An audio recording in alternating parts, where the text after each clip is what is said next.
தயிர் ரொம்ப புளிச்சிருச்சு அப்படின்னா ரொம்ப கவலைப்படாதீங்க. வாங்க சூப்பரான அந்த மோர் ரசம் எப்படி செய்யலான்னு பார்க்கலாம்.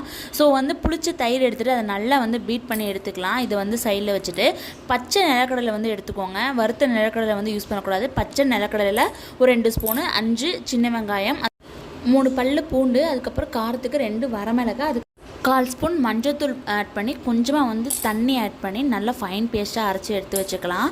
நல்லா ஃபைன் பேஸ்ட்டாக அரைச்சதுக்கப்புறம் நம்ம நல்லா பீட் பண்ணி வச்சுருந்த தயிரில் எடுத்து ஆட் பண்ணி தேவையான சால்ட் ஆட் பண்ணி நல்லா மிக்ஸ் பண்ணி வச்சுக்கலாம். இதை நீங்கள் சாப்பிட்றதுக்கு 1 மணி நேரத்துக்கு முன்னாடி செஞ்சு வச்சிங்கன்னா தான் சாப்பாடு கூட சாப்பிடும்போது அவ்வளோ அமிர்தமாக இருக்கும். ரொம்ப சிம்பிள் தான், பட் டேஸ்ட்டில் காம்ப்ரமைஸே ஆகாது. ஸோ அந்தளவுக்கு சூப்பராக இருக்கும். தாளிப்புக்கு எண்ணெய், கடுகு, சீரகம், கருவேப்பிலை, 1 வரமிளகாய், கொஞ்சமாக பெருங்காயத்தூள் ஆட் பண்ணி நல்லா தாளிப்பு கொடுத்தோம் அப்படின்னா நம்மளோட மோர் ரசம் ரொம்ப சூப்பராக ரெடி ஆயிடும். ஸோ கண்டிப்பாக ட்ரை பண்ணி பாருங்கள். So eat well and stay healthy.